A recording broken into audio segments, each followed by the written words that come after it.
오늘 말씀을 시작하기에 앞서서 우리가 또 질문과 대답을 한번 듣고 넘어가도록 하겠습니다. 열왕기상 1장부터 11장이 누구에 대한 이야기였었나요? 아니고 네. 사울 땡 솔로몬. 제가 가까스로 맞췄습니다. 나온 모든 왕들이 지금 다 등장했던 것 같아요. 사울, 다윗, 솔로몬까지 이렇게 왔는데요. 솔로몬 왕에 대한 이야기가 11장까지 있었습니다. 1장, 2장에 보면 어떤 내용이 주를 이루냐, 왕위 계승이 어떻게 아도니아가 아닌 다윗에게 이루어졌느냐, 이런 거였었고, 정적을 제거하는 내용들이 3장, 4장에 있었습니다. 그리고 이제 본격적으로 언약궤를 가져와서, 그리고 성전을 봉헌하는 이야기들이 나오고, 그 다음에 그가 가지고 있는 실정에 대한 이야기들이 서서히 등장하기 시작합니다. 그렇게 해서 결국은 솔로몬도 별로 좋지 않은 결과로 마무리됐더라. 이게 11장의 내용입니다. 우리가 이제 어떤 왕을 존경하냐, 어떤 성경상의 위인들을 존경하냐, 이것들을 많이 생각하기 쉬운데, 사실은 인간은 존경할 만한 인물이 못 된다라는 것을 그렇게 공공연하게 우리한테 말해주는 것일 수도 있습니다. 어쨌든 누구 때문에 이스라엘이 분열이 됐다고요? 솔로몬 때문에 이스라엘이 분열이 됐다. 많은 원인 제공을 했는데 그게 불쏘시개가 되어서 진짜 직접 원인이 된 사건이 12장에 등장합니다. 솔로몬의 아들의 이름이 르호보암입니다. 르호보암이라는 사람이 세겜으로 갑니다. 세겜은 북쪽 지파들의 중심 지역입니다. 그러면 세겜으로 가서 르호보암이 왕의 허락을 받는 겁니다. 내가 그러니까 윤허를 해준다라는 정도는 아니고요. 내가 왕이 돼도 되겠습니까는 아니고, 어쨌든 이 지파들의 허락을 좀 받아야 됩니다. 지파들의 힘이 약한 건 아니고요. 북쪽 지파들이 힘이 좀 셌습니다. 10지파가 해당되는데 그 사람들에게 가서 내가 지금 이제 왕이 되려고 하는데 당신들도 동의하죠? 이 절차가 필요합니다. 그 절차에 들어간 내용이 오늘 우리가 읽은 내용입니다. 여로보암이라는 사람도 여기서 등장합니다. 여로보암은 누구냐? 11장에 보면 여로보암이 솔로몬에게 직고를 하죠. 직언을 하죠. 당신 때문에 사실 이제 나라가 좀 어렵다, 이런 이야기를 하다가 쫓겨나죠. 쫓겨나서 어떻게 해요? 애굽으로 갑니다. 애굽으로 가서 피신하여 있다가 이제 솔로몬이 죽었어, 당신도 와도 돼, 북쪽 지파의 기별을 받고 등장을 합니다.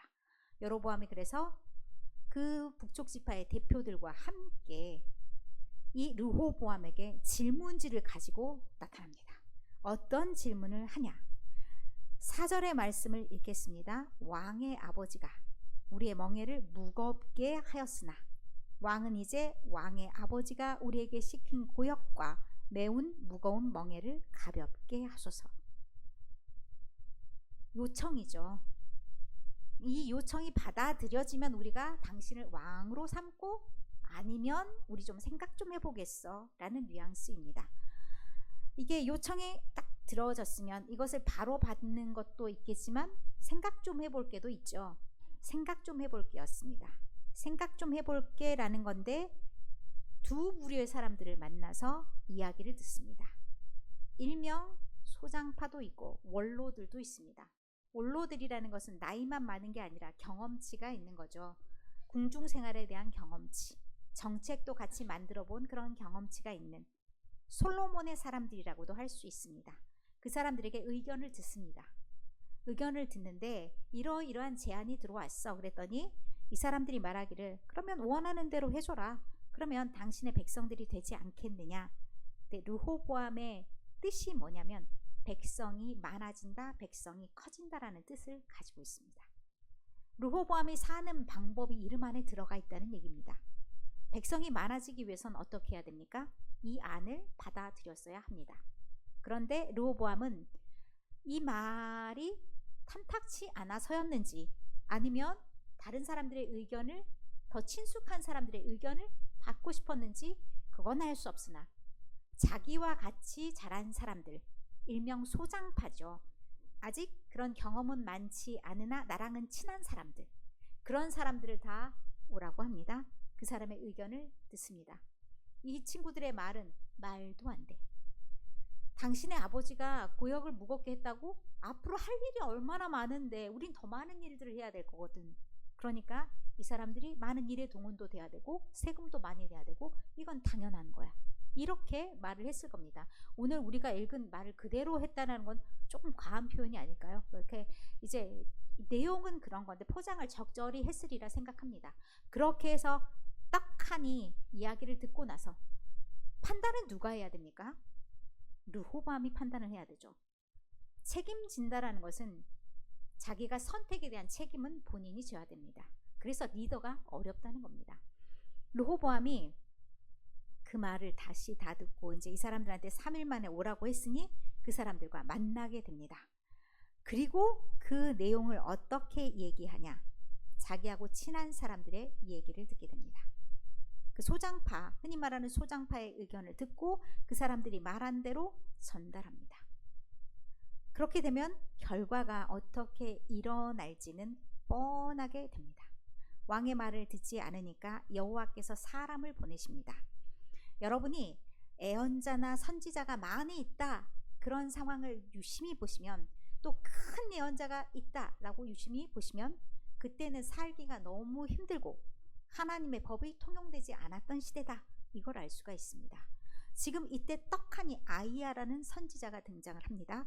15절에 아이야로 말미암아 여로보암에게 하신 말씀을 이루게 하셨다라고 얘기하는데 11장의 말씀에 보면 아이야가 여로보암에게 10조각을 너가 가지게 될 것이다 라는 예언을 합니다. 이건 10지파죠. 그러니까 이게 결과적으로는 어떤 결과를 낳느냐? 나라가 2조각 난 결과가 됩니다. 책임은 솔로몬부터 시작되지만 마무리를 누가 했냐? 르호보암이 했다는 얘기입니다. 결국 나라가 나뉘어지게 된 책임은 두 사람에게 공이 다 있는 겁니다. 그렇게 해서 말을 듣지 않고 이제 백성들에게 그 말을 그대로 전달하니, 여기서 온 이스라엘이라고 한 것은 북부 이스라엘 사람들입니다. 10지파가 어떻겠냐? 우리랑 당신이랑 무슨 상관이 있간데, 우리 이제부터 당신이랑 아무 상관이 없어. 이러면 우리는 따로 나라를 만들겠다는 의지의 표현이죠. 그렇게 해서 그들은 돌아갔고 10지파가 여로보암을 필두로 한 나라를 만들게 됩니다. 당연히 대장이 여로보암이 되겠죠. 예언도 있었고 그렇기 때문에 여로보암이 왕이 되고, 대신에 나머지 2지파밖에 안 남았어요. 힘이 누가 더 커요? 북이스라엘이. 여긴 힘이 없어요. 유다지파하고 베냐민지파 2지파만 남아서 조그만 왕국을 건설하게 됩니다. 그렇게 해서 이제 21절을 말씀해 보면 유다 온 족속과 베냐민 지파가 모여서, 야, 우리 건데, 우리나라 땅이고 우리 백성들인데 우리 전쟁을 치러야 되는 거 아니냐? 이렇게 얘기를 합니다. 전쟁을 치르려고 사람들을 모아서 18만 용사를 모았다 얘기합니다. 거의 무기를 들 수 있는 모든 사람 다 끌고 갔다라고 생각하시면 되죠. 그렇게 하니까 선지자가 나타났는데, 하나님의 사람 스마야에게 말씀이 임하셨는데 싸우지 마라. 올라가지 말라라는 것은 싸우지 말라는 겁니다. 하나님께서 그것을 용납하지 않으신다. 그럼 하나님이 무엇을 용납하실지를 생각해 볼 수 있습니다. 하나님이 원하시는 것은, 만약에 여로보암에게 지파를 주시고 10지파를 주시고 너도 다윗과 같이 그렇게 하나님의 계명을 잘 따르면 너의 왕조도 계속 이어가게 할 거야 라고 말씀하셨습니다. 그러면 두 왕조가 서로 사이좋게 나라를 잘 다스리고 그렇게 살아가는 것이 하나님의 원하는 것이었다는 말입니다. 그런데 결과적으로 그렇게 되었냐? 아니죠. 25절에 보면 여로보암의 상황이 나타납니다. 여로보암이 불안했습니다. 이들에게 가장 중요한 것은 여호와를 믿는 신앙입니다. 그런데 자기네들에게는 그게 없지 않습니까? 언약궤도 없어요. 예루살렘 성전도 없어요. 그러면 사람들이 머릿속에 뭐가 남아있냐? 하늘의 그 찬란했던 예식, 그 잔치들, 그 성전들, 그것을 기억하기 마련입니다. 그러니까 여로보암은 사람들이 다시 옛 추억에 젖어서 돌아갈까 가장 염려하였습니다. 그래서 그 준비들을 합니다. 자, 세겜을 건축하고 거기서 살게 됩니다. 그러면 예루살렘을 대체할 수 있는 공간, 그게 세겜이죠.